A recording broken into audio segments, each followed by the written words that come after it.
మీరింత ముందు అన్నట్టు గ్యాస్ కొరత ఆల్రెడీ ఏర్పడింది. సో తర్వాత పెట్రోల్ కానీ దేని మీదైనా పెట్రోల్ ఎఫెక్ట్ మనకు ఇప్పుడు పెట్రోల్ అనేది పక్కన పెడితే డీజిల్ అనేది మనకు ముఖ్యమైనటువంటి విషయం. అవును. సో ఆయిల్ ఈ సంవత్సరం చాలా సంచలనాలకు నమోదయ్యే అవకాశం ఉంది. అన్నిటికంటే ముఖ్యం ఈ సంవత్సరము వంట నూనె ధరలు విపరీతంగా పెరిగే అవకాశం ఉంది. నేను మాట్లాడేది మేము అన్ని మాట్లాడేది జాతకాల ప్రభావము సంవత్సర ప్రభావాన్ని బేస్ చేసుకొని మాట్లాడుతున్నాము.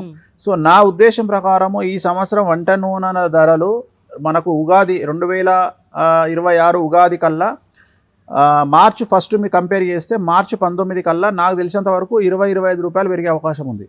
అంటే ఆలోచించమ్మా, జస్ట్ నేను 20 డేస్లో చెప్తున్నా, 20 రోజుల్లో వంట నూనె ధరలు 20 రూపాయలు పెరిగే అవకాశం ఉంది.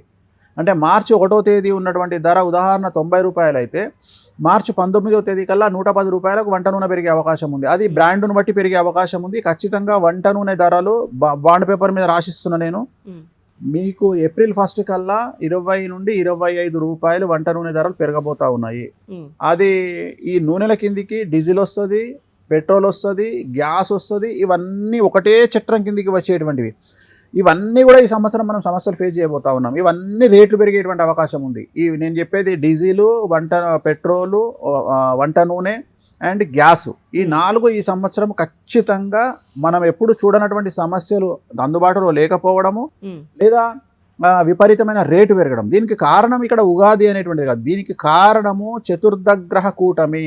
ఎప్పుడైతే చతుర్దగ్రహ కూటమి అంటే 4 గ్రహాలు కలిసి ఉండడము, 5 గ్రహాలు కలిసి ఉండడము, షష్టగ్రహ కూటమి ఏర్పడము, ఇలా జరిగిన ప్రతిసారి ప్రపంచంలో ఏవో ఒక సంచలనాలు జరుగుతూ ఉంటాయి. ఇవి లింకప్ అయి ఉంటాయి సమాజానికి. అలాగే ఈ సంవత్సరం మనకు కుంభరాశిలో ఏర్పడ్డటువంటి 4 గ్రహాల కలయిక అనేటువంటిది చాలా సంచలనాత్మకంగా కొన్ని వస్తువుల మీద చూపించబోతా ఉంది. శని ఇనుముకు ఆయిల్కు కారకుడు. సో శని వల్ల జరగబోతుంది ఈ ఆయిల్ మీద కమాండ్ పడబోతుంది. ఏదైతే ఇప్పుడు మనం మాట్లాడుకుంటున్నటువంటి వస్తువులు ఉన్నాయో ఆయిల్ కానీ గ్యాస్ కానీ ఇవన్నీ శని ప్రభావం చూపించేటువంటి అంశాలు కాబట్టి ఈ సంవత్సరము. అలాగే గురువు అతిచారంలోకి వెళ్తా ఉన్నాడు ఈ సంవత్సరం. జనరల్గా ప్రతి సంవత్సరం గురువు ఒకటే రాశిలో ఉంటాడు, బట్ ఈ సంవత్సరం గురువు 3 రాశుల్లో ఉండబోతా ఉన్నాడు: మిథునం, కర్కాటకం, సింహం. It is very dangerous. నాకు తెలిసి గత 200-300 సంవత్సరాలలో నేనైతే నాకున్న అవగాహన మేరకు అలాంటిది జరగలేదు. ఇది ఫస్ట్ టైం జరుగుతుంది. కాబట్టి చాలా అబ్నార్మల్ పరిస్థితులు, చాలా సంచలనాలు ఒక్కటి అని నేను చెప్పను. అంటే దీంట్లో మనం ఎక్స్పెక్ట్ చేయని దాంట్లో కూడా సంచలనాలు ఉంటాయి ఈ సంవత్సరం. అంటే అసలు జీవితంలో మనం ఎప్పుడు చూడనటువంటి వ్యవహారంలో కూడా సంచలనాలు ఉంటాయి. సో అందుకని ప్రతి విషయంలోనూ ఈ సంవత్సరం జాగ్రత్తగా ఉండండి. 2021 గుర్తుంచుకోవాల్సింది చాలా కంక్లూజన్ ఫైనల్లో చెప్తున్నా, 2025లో ఉండేటువంటి చెడు 26లో 100% పెరుగుతుంది, 27లో 200% పెరుగుతుంది, 28లో 300% పెరుగుతుంది.